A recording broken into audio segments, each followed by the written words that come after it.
Climate change, loss of biodiversity. We need to be much more self-sufficient in our food production, not least with the geopolitical situation that we have today. This is really serious business. We need to be much more resilient in our nature, our food systems. We need to find robust plants for the future. And basically, we are up against time. Now we're talking, what are we doing in the future? But we are up against time. It takes about, 20, 25 years to create a new plant variety that can withstand the climatic conditions that we have today. And that's a long time in this perspective, where climate change is really coming on us in a speed that we could never foreseen. So I'm Lise Lykke Steffensen, and I'm the Executive Director of the Nordic Genetic Resources Center, also called Nordgen. So I'm going to tell you about today, both about Nordgen, what we do, why is this about biodiversity, about genetic resources, why is it important, and what do we do here in the Nordics, and what do we do at Svalbard. I'm going to give it a little personal touch as well. I was asked, can you do that? I very seldom do that. So I think, okay, it's going to be a good start then. For me, it all started a very hot summer day. I was just 4 years old, and it was very early morning. The only person beside me who was up was my grandfather. He was a gardener. He was out in the garden where he was out there taking out weeds, and then he was sticking up potatoes. And I was 4 years, and I loved the garden. I loved the strawberries. I loved the summer. I loved everything that came there. Nature, looking at worms and birds and so on. And I went out to my grandfather, and he was digging up these potatoes. And he told me about the potatoes. He told them how he had put in a potato. He has watered them. He had taken the weeds away. And now we were harvesting them, and we were eating them. So that was the first time I really experienced, you put something into the soil and there comes something out that is really important for you to live from. Our food, it come from there. And it haven't left me since then. So from a very, very hot summer day, I would, at this time, 4 years old, I would never think that I would be working with biodiversity and genetic resources. But it has been embedded in my life. So I'm going to tell you a little bit more about something that I would never visit as a 4-year-old. A dark winter day at Svalbard, really dark. It gets really dark up there. And I've been to Svalbard for the past 30, 35 years, and I've seen how things are changing. 35 years ago, you had ice in the fjord. You could only go up there with groceries and ship in something from, let's say end May until the beginning of September. The rest of the time, it was permafrost. It was very cold, and you had ice. And you had polar bears. And we still have polar bears. And when I look at this polar bear, I can't help thinking, are we looking at him? Or is he looking at us? The only thing I can think of is how connected we are to nature and how important it is, this interaction. What we do will determine if he will survive. Just think of it. What he does doesn't matter. We will survive anyway. But we are so interconnected. And this fellow here, he was actually so curious that he was shot because he kept coming back. So how can seeds, potatoes, and polar bears, how can they be decisive for our challenged globe? It's all about biodiversity. Actually, the biodiversity crisis is much bigger than the climate crisis. Why? Because we are dependent on nature. We are dependent on all living organisms that are here in the world. It's also really smart business-wise to do something about biodiversity, because half of the GNP in the world is dependent on biodiversity. All the natural resources and all the interlinkages. And is there then investments into biodiversity at the same magnitude of what we get from it? Not at all. So it's very important to think about that when you have priorities, if you go forward, anything you can do that help biodiversity is good. And climate change, I will not say so much about climate change, but we know it's here, it will be coming, it will give us new challenges. We will have lots of changes in the weather, and that has a great impact on all living organisms, like what we grow in agriculture or the forests, for instance. And we also know that it will lead to catastrophes around the world, migration of people, loss of income, and we will just come with, I would say, basically nothing good. But there's something also that we actually can do something about, because climate change is not something that the climate invented. It's because of human activity. So that's my working day, working with these things. And at Nordgen, the Nordic Genetic Resources Center, we have a very strong mission. We both work with conserving nature and seeds, but we also work on trying to get them into use in a sustainable way. Whether it is, looking into new properties in seeds, or it is to try to find good breeding plants for endangered animals, or finding new seedlings for a resilient forest for the future. I'm going to show you now a video, a little bit about what we do at Nordgen.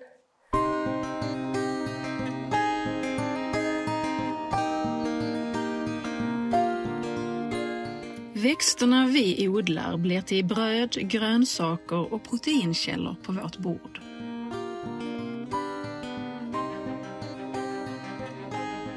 Djuren vi håller ger oss mjölk, kött, skinn och håller landskapet öppet.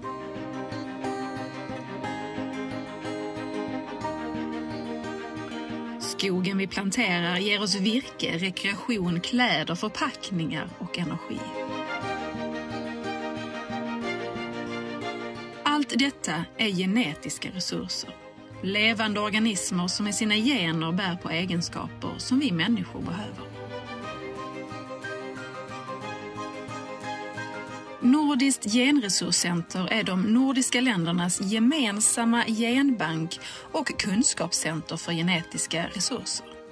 Vi arbetar för att bevara och främja ett hållbart nyttjande av de genetiska resurser som finns i Norden.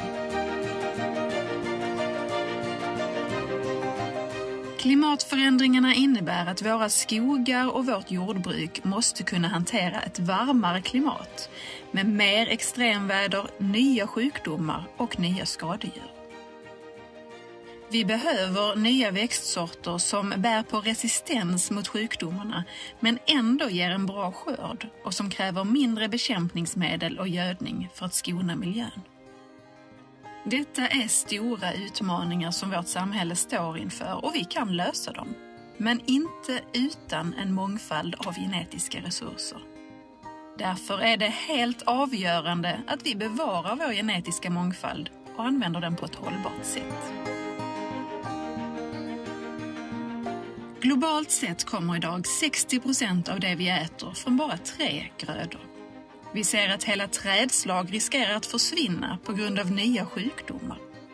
Och många av våra 140 nordiska lantrasdjur är hotade och riskerar att dö ut eftersom de ersatts av mer kommersiella raser. Just därför är vårt arbete just nu viktigare än någonsin. Nordgen bevarar fröer och potatisplantor. en forskningsinfrastruktur som är avgörande för att universitet och växtförädlingsfirmor ska kunna ta fram nya grödor med nya egenskaper. Grödor som blir till mat på nordbornas tallrikar. Men Nordgen bedriver också forskning, arbetar i projekt och nätverk, utformar bevaringsplaner för lantrasdjur och sprider kunskap om genetiska resurser. Tillsammans skapar vi nya lösningar för en hållbar utveckling mot en framtid där en bred mångfald av växtsorter och djurraser inom det nordiska skogs- och lantbruket är en självklarhet. Vi hoppas att du vill följa oss på vår resa.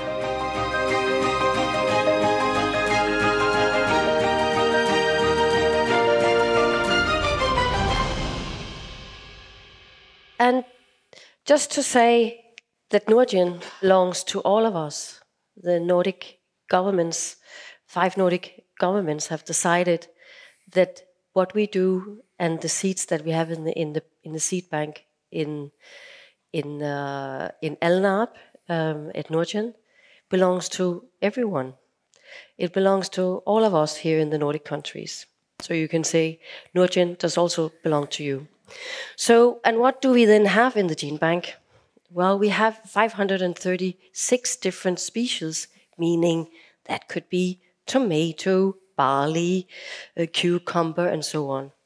And we live from very few species in the world, but we actually can eat a lot of different species. So we have a variety that we can live from. We have peas are not just peas, I'm just giving an example here, 2,500 different peas. We had a trial going on some years ago. We just tested 50 varieties of peas up as north as Tromsø, and we can actually grow protein crops with higher protein content than soybeans here in the Nordics. So we have a wealth of possibilities if we want to use them. We have a lot of different beans. Some of them are very tasty, some of them are really awful, but we do have a variety. And we have a lot of different oats. And what you see here is just 800 different kind of oats that we saw in the field to look at the different properties. And you can see they are really different. Some of them are hardly growing, and some of them have already started, and so on. And we have a lot of different potatoes. So there are a wealth of options. So, and we keep them, and this is important to understand if you want to understand what the Svalbard Global Seed Vault is about. Here on the active storage, that's what we have in Sweden, in Alnarp at Nordgen. That's what we work with every day. We send out 10,000 of seed samples every year for research and direct use from the collection. We have a backup in Denmark in the base storage. If something should happen here in Sweden, well, at least we have a backup storage in Denmark. We do have a little bit more there. We also have DNA samples.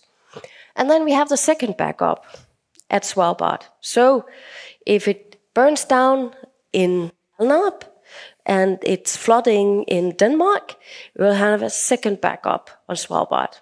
So all the works and all the seeds that are stored at Svalbard are stored somewhere else in a gene bank. So it is a safety backup for that gene bank, like it is here. This is the first sight you get when you get out of the airport at Svalbard, and it's a very nice sign. I think it will be one of the most pictured signs in the world. You're 900 kilometers from the North Pole, and you're very far north. And there's polar bear danger unless you are in a safe zone inside the city. And the seed vault. I forgot to say, Nordgen, we are the operating manager of the seed vault. So we are those who are carrying in the boxes and doing all the practical stuff, talking with those who are depositing and keeping track record of what's in there. And as I said, it's a backup facility for gene banks in the world, and it's really needed because things can happen for a gene bank. It is in many countries, it's a strategic resource. They really keep it tight. They don't want to, if they should give out seeds outside the country, it needs to be on very specific legal terms. And today there is more than 1.2 million different seed samples. And a seed sample, there can be anything from 200 seeds to 20,000 seeds inside. So that's a lot of seeds inside. And what you see here is the entrance. The entrance that is have this iconic art piece there. It changes in the light. You get it in so many different colors. It's really, really beautiful. And it's really the icon. The seeds, they are 130 meters inside the mountain. You walk down a long tunnel and you come into something like a very big cathedral-like. It's all white and it's very quiet. And then there are 3 big chambers where you can where we store the seeds for the gene banks. And inside, well, it's not so exotic. It's just boxes and boxes and boxes with seeds from gene banks. And they're very organized and very nice. They're all of plastic boxes. But there are places where there are wooden boxes, and countries they do something very special.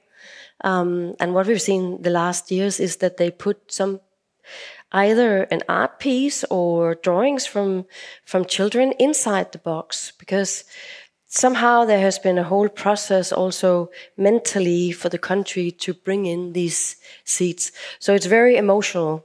And as a gene bank manager, I know it can take a long time to get multiplied all the seeds and get them up there. And they should be freely available under different terms. We don't send any seeds out. That's all the things about sending seeds out or working with them. That's at the gene bank, not here. Here is a safety deposit. And we opened it up 3 times a year, where we bring in new seeds and catalog them. And it's owned by Norway, and then we are sort of a partnership who's managing and operating it. So Norway owns it, has the legal rights, and then there's the International Crop Trust that is partly funding some of it and is helping gene banks in developing countries. And then there's Nordgen having the operative responsibility. So, and what's inside? Well, that is basically a picture of what's used in the world, what we live from. That is wheat, it's maize, it's rice. It's some of these species that is very, very important for food security in the world. But there are more than 8,000 different species. So there's also a diversity of species inside the seed vault. Here is just a few pictures from Africa, where they really worked a long time, and for them to make a multiplication, to pack them, and so on. And here you see they're cataloging them, they're putting them into the boxes, and all the seeds are they are in aluminium foiled sachets, and they're vacuum packed so they can keep for a very long time. And how long can those seeds then last? I can't tell you, because it's dependent on a lot of things. But rule of thumb is something between 5 years to 200. So that's in the magnitude. And it is the gene bank that has the seeds that also check it at home at the gene bank once in a while. Well, should we then just wait for the big catastrophe, for Doomsday, something that is really, really horrible to happen, and then we all go and grab the seeds from the seed vault? No. Well, we always hope that we will never have to carry out the seeds again, but we have done that. We did that some years ago, because the gene bank part of Ikada in Aleppo in Syria, a very, very important gene bank for humanity, because they are sort of the area is sort of the origin of wheat, sort of an epicenter of wheat. And I just showed you how important wheat is, how many wheat accessions there's in there. We're very dependent on wheat. They had to flee when the civil war started in Aleppo. So they fled out of Syria, and the gene bank was destroyed. And you say, then we lost a lot for humanity. We lost our, the originated wheat, maybe also the options for growing wheat in the future. But then we were lucky because they had actually multiplied their whole collection. So we had that at Svalbard. So colleagues from Lebanon and Morocco, they got granted access to the seeds. They brought them back home. They have multiplied. They're still multiplying, but most of the seeds have come back again to Svalbard as a copy, and then they have also a copy in Morocco and Lebanon. So that's the insurance, because it doesn't have to be doomsday. It can be anything from a fire, a flooding, or a civil war, whatever. And here you have this insurance. Here you see them. That's our coordinator, Osman Astal, and one of the representatives from ICADA in Morocco, looking at lists to get the right seeds back. So why and who got this idea about having a seed vault on Svalbard? If you think of it, it's a little crazy, right? But to be honest, it was the Nordics. Who else would be so crazy, right? So, because Nordgen, or at that time the Nordic Gene Bank, because the Gene Bank was started in 1979, felt, okay, we need a security backup. Where should we put it? So my former colleagues, they went to Greenland, they went to the north of Finland, and they went to Tromsø, a lot of places. And then they went to Svalbard, and they figured out that, well, this is quite nice because it's, first of all, it's cool, it's permanent frost, and it is the most north civil airport you can get on the northern hemisphere. And then there was this abandoned coal mine, and the company said, yeah, you just come here, put a container down this coal mine, and you can put in all your security backup in here. So in 1984, we had a security backup as the first in the world down the coal mine. You walk down this really, really, really dark coal mine with a headlamp on, and it's uneven floor because it's coal everywhere, and you can't see much and so on. But it's permafrost, so that's really nice. And you see here, that's actually me. This is the entrance door to the small vault where we have the containers still. We have a trial ongoing. I'm closing the door, and in 1984 they put up also, it's a greeting to the Nordic goddess SWE. So, but we have a trial ongoing, so we're looking every 5th year. And here you see one of the boxes down here. We look at, say, okay, how are seeds doing if they are stored like this in a container with permafrost? How long will they last? So every 5th year, we're taking out a box, and it's always it's a fantastic feeling. First of all, you have to work really hard. As you see here, we have had several tools to get the lid up, and then you open up and you think, okay, you know, last time was 35 years. You think 35 years ago, someone were putting these down and putting them into this container for me today to see and look at the seeds. And we test them and we make reports, and they're actually doing quite well. So that's good. Today we also have a 100-year experiment ongoing, but that is much more fancy and much, more scientific based. And it is with the whole world, and that's inside the seed vault. Like we have all the seeds today in our safety backup, of course, is in the seed vault, because in the seed vault it's minus 18 degrees Celsius.